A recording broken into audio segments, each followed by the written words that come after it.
और ये जो कमंडल वाले लोग जो विरोध कर रहे हैं आपका, मीटिंग होनी चाहिए उदय जी। ठीक है सर, हो गया, चलिए खत्म कर रहे हैं। इनके कमंडल के सामने मंडल कभी नहीं झुकेगा। सीआरआई को मैंने सब जगह जानी, ये भी कहा है कि पढ़ पीड़न सब नहीं आजमाइश। नमस्कार, भारत लाइव देख रहे हैं आप। शिक्षा मंत्री के बयान के बाद अब बिहार में बवाल मचा हुआ है और इस बवाल में राष्ट्रीय जनता दल के अंदर भी संग्राम हो चुका है। दरअसल मीडिया के सामने ही जगदानंद और शिवानंद भिड़ गए। बात की जाए तो एक तरफ राजद के प्रदेश अध्यक्ष और दूसरे तरफ राष्ट्रीय उपाध्यक्ष, साथ में कई और नेता बैठे हुए थे, लेकिन मामला रामायण को लेकर, रामचरितमानस को लेकर चल रहा था। और इसी बीच शिक्षा मंत्री भी अपने बयान को साफ कर रहे थे, जगदानंद सिंह भी बयान को रिवाइज कर रहे थे और कहीं ना कहीं अपने ही बयानों से पलटते हुए राजद के लोग नजर आ रहे थे। लेकिन इसी बीच एक बयान के बाद राष्ट्रीय जनता दल के उपाध्यक्ष शिवानंद तिवारी भड़क गए। शिवानंद तिवारी का साफ तौर पे मानना था कि जिस तरीके से ये बयानबाजी हो रही है ये ठीक नहीं है, पार्टी का स्टैंड ये नहीं है, पार्टी ये नहीं कहता है, संविधान ये नहीं कहता है, सभी लोगों को आजादी है। और जिस तरीके से रामायण में सारी बातों का जिक्र किया गया है तो उसमें मुख्यमंत्री हो या उप मुख्यमंत्री तेजस्वी यादव हो, अभी पार्टी की बैठक हुई नहीं है और यह तय नहीं हुआ है कि इस बयान का समर्थन किया जाए या विरोध। स्पष्ट तौर पर संदेश राष्ट्रीय जनता दल के प्रदेश कार्यालय से देने की कोशिश की गई है, अपने आप का बचाव किया गया है, लेकिन जगदानंद सिंह और शिवानंद तिवारी के बीच की जो स्थिति है वो स्पष्ट होती हुई नजर आ रही है। पूरे बयान को सुनवाते हैं, पूरा वीडियो दिखाते हैं क्या कुछ मामला है और कैसे एक ही बयान को लेकर राष्ट्रीय जनता दल में दो फाड़ हो गया है और राजद के दो नेता ही आपस में भिड़ते हुए नजर आ रहे हैं।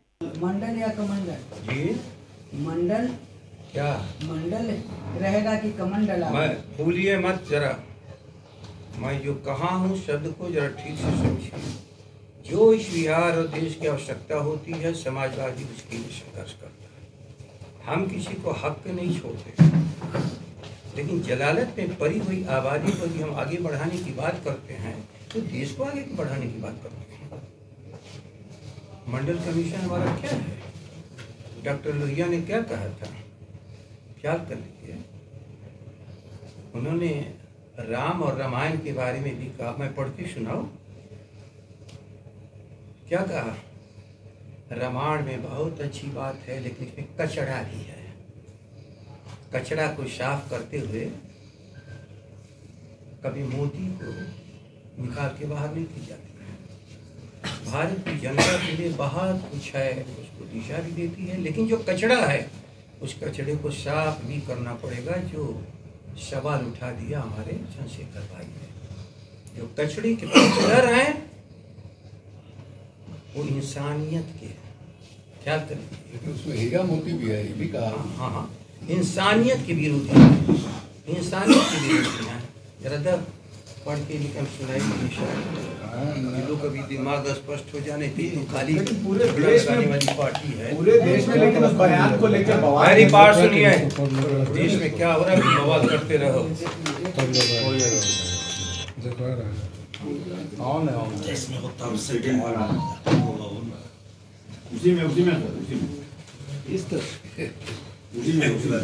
देखियो, दृष्टि गहरी और व्यापक हुए बिना न आनंद मिलता है न समझ। तुलसी का रामायण में आनंद के साथ साथ धर्म भी जुड़ा हुआ है। धर्म शाश्वत है, मानी और वक्ती भी। तुलसी की कविता से निकली हुई अनगिनत रोज की उक्तियां और कहावतें जो आदमी को टिकाती हैं और सीधे रखती हैं। साथ ही ऐसी भी कविता है जो एक बहुत ही क्रूर अथवा क्षणभंगुर धर्म के साथ जुड़ी हुई है, जैसे शूद्र या नारी की निंदा और गौ विप्र की पूजा। मोती को चुनने के लिए कूड़ा निकलना जरूरी नहीं है, कूड़ा साफ करते वक्त मोती फेंकना भी जरूरी नहीं है। हम लोग और क्या कर रहे हैं? ये चाहते हैं कूड़ा भी रहे, हम कहते हैं हीरा मोती भी रहे। नफरत फैलाने की बात उन्होंने नहीं कही थी। हम लोग एक ही बात हम कह रहे हैं कि हम कूड़ा को साफ करेंगे, कचरा को साफ करेंगे, हम उसके हीरा मोती को रखेंगे। हीरा मोती रहेगा, बहुत सी चीजें उसमें जो अच्छी है इंसान के लिए। इसमें कहाँ बहस है? लेकिन पूरे देश में इस बयान की निंदा हो रही है। देश में निंदा नहीं हो रही है, देश में निंदा नहीं हो रही है, गंदी लोग निंदा कर रहे हैं। हम अच्छे लोग लोहिया जी को करो निंदा, समाजवाद का करो निंदा। देखिए, गांधी और लोहिया दोनों जो है वो रामायण मेला लगाते थे लोहिया जी, और गांधी ने भी राम को आदर्श माना है। उन्होंने ये कहा कि अगर मरने के समय मेरे मुंह से राम नहीं निकलेगा तब माना जाएगा कि मैं राम भक्त नहीं हूँ। तो उन्होंने हे राम कहा, मरने के समय कहा। इसलिए हम जो है इस बयान से इत्तेफाक इस मामले में रखते हैं जो इन्होंने जगता भाई ने कहा कि इसमें हीरा मोती भी है और कूड़ा कचरा भी है। लेकिन ये भी कहा उन्होंने कि कूड़ा कचरा बहारने के चक्कर में हम लोग हीरा मोती नहीं बहारते।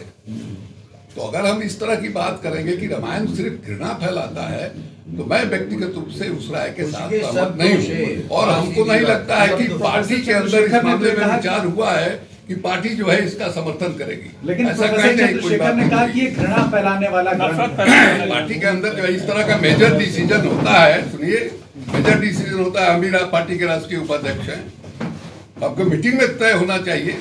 तेजस्वी भी रहे उस मीटिंग में कि हाँ भाई इस मामले में क्या तय ये होना चाहिए। ये सही बात है। बाबा साहब अम्बेडकर ने मनुस्मृति को जलाया है 1970 में। उसी तरह से मान लीजिए चंद्रशेखर जी ये राय रखते हैं कि उसमें शूद्रों के बारे में, महिलाओं के बारे में जिस तरह का बयान किया गया है, जिसको कूड़ा कचरा मानते हैं, उसका ही विरोध करने का इनको अधिकार है। लेकिन ये किसको अधिकार मिल गया है कि ये अपनी बात कहें तो उनका कह दे कि साहब जीभ काटने के लिए 10 करोड़ का हम इनाम रखेंगे। ये घृणा और नफरत फैलाने वाले लोग, इसका हम विरोध करते हैं शक्ति के साथ। तो इनको भी अपनी बात कहने का लोकतंत्र है भाई, लोकतंत्र है। इनको चोट लगी कि नहीं साहब शूद्रों के बारे में उसमें कहा है कि पूजिए विप्र ज्ञान गुणहीना और पूजिए न शूद्र सब गुण प्रवीणा। ये भी लिखा है, तुलसीदास ने लिखा है। लेकिन ये भी साथ लिखा है कि सिया राम मैं सब जग जानी। ये भी कहा है कि पढ़ पीड़न सब नहीं अदमाई, परहित सरस धर्म नहीं भाई। धर्म की इतनी सुंदर परिभाषा भी उन्होंने की है। इसलिए दोनों चीज है। इसलिए लोहिया ने ये कहा, लोहिया तो रामायण मेला लगाते थे, उनके कहने पर मकबूल फिदा हुसैन जैसा आर्टिस्ट जो है बड़ा बड़ा होर्डिंग बनाया, 150, 200, 250 मैंने होर्डिंग बनाया राम के कथा को लेकर के, और उसका एग्जीबिशन हुआ लोगों के अंदर। तो इसलिए ये राम यहाँ कनकन में व्याप्त है। उन्होंने कहा है राम हुए हैं या नहीं हुए हैं, इस विवाद में पड़े बगैर डॉक्टर लोहिया ने कहा है कि इस देश में जो ऐतिहासिक पुरुष है, बुद्ध ऐतिहासिक पुरुष है, लेकिन बुद्ध के बारे में 100 आदमी से पूछिए तो एक आध आदमी बताएगा कि बुद्ध कौन थे। लेकिन राम के बारे में पूछिए तो गांव देहात का अपढ़ निपढ़ आदमी भी राम का 4 गो किस्सा आपको सुना देगा। तो जीवित से भी ज्यादा बड़े हैं। कहीं भी चले जाइए इस देश के किसी भी कोने में, वहां राम की कथा, राम से जुड़ा हुआ कुछ न कुछ आपको मिलेगा। तो इसलिए ये कहना कि नहीं साहब घृणा फैलाने वाला, नफरत फैलाने वाला है, ये हमको लगा कि ये उचित नहीं है, ये नहीं होना चाहिए। और पार्टी के तरफ से इसका हो कि घृणा फैलाने वाला रामायण है, ये भी कोई किसी तरह का फैसला पार्टी का नहीं है। आपने कुछ लाइनों के बारे में विरोध हो गया, बातचीत हो गई, छोड़िए। प्रदेश अध्यक्ष भी ये कह रहे हैं कि उसकी लाइन में कुछ अंतर है और उसकी जो कह रहे हैं साहब 10 करोड़ रुपया देंगे, उनके खिलाफ मुकदमा होना चाहिए। इस तरह से किसी को के खिलाफ जो है हिंसा फैलाने का अधिकार किसने दिया भाई? इस देश में कानून का शासन है कि नहीं? हम किसी को कहेंगे कि उनका गर्दन उतार लीजिए, ये कहने का अधिकार है हमको? ये कहना जो है ये दंडनीय अपराध है। इसलिए वो साधु जो है, नकली साधु, ये गेरुआ वस्त्र पहन करके समाज में घृणा और नफरत फैलाने वाले लोग हैं, धर्म के नाम पर जो है अधर्म फैलाने वाले लोग हैं, उनके खिलाफ कार्रवाई होनी चाहिए।